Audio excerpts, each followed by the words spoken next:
ఈ దేశంలో ఉన్న అత్యంత దరిద్రమైన చట్టాల్లో చాలా ఉన్నాయి. అందులో ఒకటి వక్ఫ్ బోర్డు చట్టం. అసలు ఈ వక్ఫ్ బోర్డు చట్టం ఎందుకు తీసుకొచ్చిందో కాంగ్రెస్ తెలియదు కానీ 1954లో మొదలైనటువంటి ఈ వక్ఫ్ చట్టం ఇప్పుడు దాదాపు 2013 వరకు 9,40,000 ఎకరాలు అయితే ఈ వక్ఫ్ చట్టంలో ఉన్నాయి. ఈ వక్ఫ్ బోర్డులో ఉన్నటువంటి 9,40,000 ఎకరాలు ఎవడవి?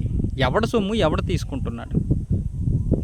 ఈ వక్ఫ్ బోర్డు అనేదే భారతదేశంలో ఉండకూడదు, మొత్తం రద్దు అయిపోవాలి.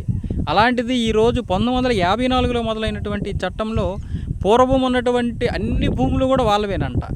అప్పుడు ఎవరో రాజులు, మొఘలుల రాజులు, వాళ్ళ యొక్క నిజాం రాజులు అల్లా కోసం ఇచ్చినటువంటి భూమి అంట. ఆ భూమి మొత్తం ఇప్పుడు వాళ్ళదేనంట. అసలు 1500 సంవత్సరాల క్రితం లేనటువంటి ఒక మతం, దానికి సంబంధించినటువంటి అన్ని భూములన్నీ ఎప్పుడో పాత పూర్వమైనటువంటి మన యుగ యుగాల నుండి వస్తున్నటువంటి భూములన్నీ వాళ్ళ వక్ఫ్ కిందకి వెళ్ళిపోతున్నాయి అనడం ఏంటి? అంటే కాంగ్రెస్ ఎంత మోసం చేసింది మనల్ని.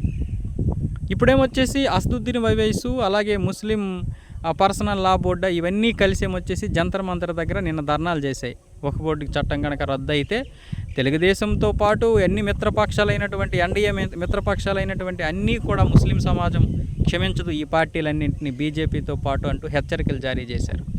అంటే ఏంటి అసలు ఎవడ భూమి ఎవడ తీసుకొని ఎవడిని బెదిరిస్తున్నాడు ఈ దేశంలో? అంటే ఎందుకు బీజేపీ రావాలనేది నేను చెప్తున్నానంటే ఒక్కొక్క విషయం అన్ని ఒక వీడియోలో చెప్పలేం. ఎంత భయంకరమైనటువంటి పరిస్థితులు వస్తాయో మీరు అర్థం చేసుకోండి. ఈ భూమి మొత్తం వాళ్ళకి వెళ్ళిపోతే ఇప్పుడు చాలా తీవ్రమైనటువంటి పరిస్థితులు ఎదుర్కోవాల్సి వస్తుంది. వాళ్ళు దాని నుంచి ఆ భూభాగం నుంచి ఎన్ని ప్రణాళికలైనా రచిస్తారు వాళ్ళు. అసలు ఎవడ భూమి ఎవడ తీసుకోవాలి? అక్కడ ఉన్నటువంటి ఈ 9,40,000 ఎకరాల్లో పెద్ద పెద్ద ముస్లింలే అందులో ఉన్నటువంటి ఆ ఫలితాలు అనుభవిస్తున్నారు. ఇంకా పేద ముస్లింలు పట్టించుకోవడం మానేశారు. వాళ్ళకి పోనీ ఏమైనా బాగు చేస్తున్నారా? వాళ్ళని ఏమైనా ఆర్థికంగా నిలబెడుతున్నారా? అది లేదు. ఈ అమాయక ముస్లింలు చాలామంది తెలుసుకోలేకపోతున్నారు.